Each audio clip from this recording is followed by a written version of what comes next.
Assalamualaikum warahmatullahi wabarakatuh. Kita akan melanjutkan pembahasan kita di variabel extraneous. Jadi dalam eksperimen kita ingin menciptakan kondisi yang setara gitu ya antara kelompok-kelompok dalam eksperimen. Kemudian kita akan melakukan intervensi pada salah satunya dan kita lihat gitu ya efeknya terhadap variabel dependent. Nah, kita akan mendiskusikan di sesi ini mengontrol variabel extraneous ya. Jadi mengontrol beberapa ancaman ya dari variabel extraneous ini. Nah, extraneous secara definisi adalah sesuatu yang tidak esensial gitu ya, yang tidak berhubungan, irrelevant dengan hal yang kita teliti, atau sesuatu yang berasal dari luar gitu ya, extraneous ya, sesuatu yang ada di luar penelitian kita. Nah, Shaughnessy itu mendefinisikan bahwa extraneous variable adalah variabel yang tidak secara langsung ya kita teliti, tapi bisa menjadi sumber confounding ya, sumber pengganggu ya dalam eksperimen. Nah, kita akan membahas lebih lanjut nanti ya terkait confounding ini. Nah, kalau menurut Gravater itu extraneous variable atau variabel extraneous itu adalah semua variabel dalam penelitian selain variabel independen dan dependen ya. Prinsipnya sama dengan pendapatnya Shaughnessy gitu ya, dan variabel ini harus dikontrol gitu ya, untuk memastikan agar variabel-variabel tersebut tidak mempengaruhi variabel independen dan dependen atau tidak mengganggu gitu ya hasil dari eksperimen. Nah, ini ada beberapa contoh ya dari variabel extraneous. Jadi misalnya eksperimen untuk mengetahui efek dari pembelajaran online terhadap kemampuan statistik mahasiswa gitu ya. Nah, satu kelompok belajar menggunakan media online, satu kelompok lainnya belajar menggunakan metode yang konvensional seperti biasa ya, atau luring.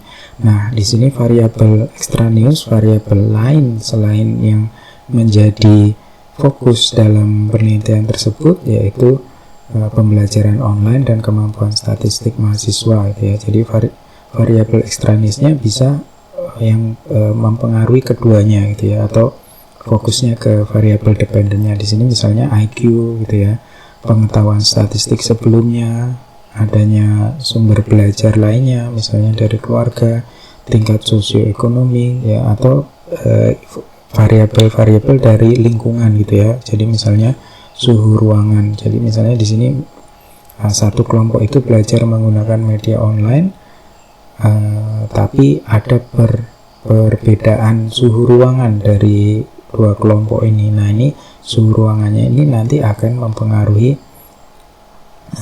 hasil dari pengukuran tes kemampuan statistik dari partisipan ya, atau mahasiswa dalam hal ini. Nah, selanjutnya kita akan membahas tentang confounding variable gitu ya. Jadi confounding variable ini variabel extraneous yang berubah secara sistematis dalam variabel-variabel yang diteliti gitu ya.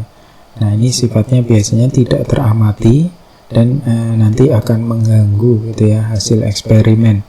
Jadi variabel extraneous itu nanti bisa mengganggu, bisa tidak gitu ya. Nah, ketika dia mengganggu, dia menjadi mengganggu hasil kesimpulan kausal ya, kesimpulan dalam eksperimen, dia nanti menjadi variabel confounding ya, atau confounding variable. Nah, adanya confounding variable ini mengakibatkan adanya alternatif penjelasan efek ya, atau penyebab dari variabel dependen ya, selain variabel independen. Nah, kita akan memberikan contoh yang lebih lanjut ya di slide berikutnya. Nah, dalam ini contoh confounding ya. Jadi sebuah eksperimen itu meneliti apakah siswa taman kanak-kanak itu lebih memilih snack yang manis ataukah snack yang tidak manis gitu ya. Nah, pada satu kelompok peneliti memberikan snack manis menggunakan box yang berwarna cerah, kemasannya cerah, sementara kelompok lainnya memberikan makanan tidak manis tapi menggunakan kotak yang berwarna tidak cerah gitu, kemasannya suram gitu. Nah, karena kemasan dan level rasa manis ini bervariasi ya secara sistematis, nanti ini akan muncul confounding ini ya.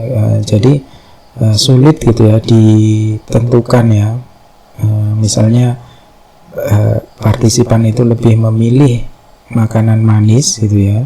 Di sini apakah partisipan itu memilihnya karena rasa manisnya atau karena warna kemasannya gitu ya. Nah, jadi confounding variable di sini kemasan yang bervariasi ini harus kita samakan gitu ya. Jadi tidak ada variasi antara keduanya gitu ya. Kemasan di makanan yang tidak manis ya itu akan kita ubah gitu ya. Jadi menghilangkan confoundingnya adalah pada penelitian yang sama kemasannya kita standarkan gitu ya. Jadi tidak berbeda secara sistematik antara kedua kelompok gitu ya. Jadi kemasannya sama-sama cerah. Nah, nanti ketika kelompok yang pertama ini dipilih, makanan manis lebih dipilih, kita bisa yakin bahwa pilihannya itu karena rasa gitu ya. Karena kedua kelompok ini perbedaannya hanya rasa saja gitu ya, rasa yang manis dan rasa yang tidak manis gitu ya. Tidak ada perbedaan dari kemasan itu. Nah, selanjutnya nanti kita akan membahas confounding yang dari variabel lebih dari fokus ke confounding dari variabel lingkungan. Jadi variabel confounding ini ada dua ya, confounding dari individual differences atau perbedaan individu dan confounding dari variabel lingkungan gitu ya. Jadi perbedaan individu itu ya karakteristik partisipan gitu yang dapat berbeda dari satu peserta ke peserta lainnya. Nah, jika karakteristik ini berbeda dari satu kelompok ke kelompok lain, misalnya dalam satu kelompok itu pesertanya secara umum lebih cerdas gitu ya dibanding kelompok lainnya. Nah, ini nanti akan mempengaruhi hasil eksperimen kita gitu ya. Nah, dari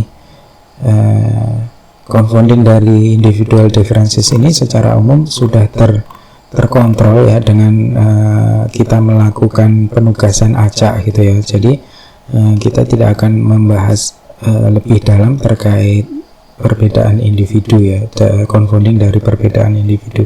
Nah, kita nanti akan lebih membahas confounding dari variabel lingkungan gitu ya. Nah, itu yang akan kita lakukan pada sesi berikutnya. Baik, terima kasih atas perhatian rekan-rekan semua. Saya tutup. Assalamualaikum warahmatullahi wabarakatuh.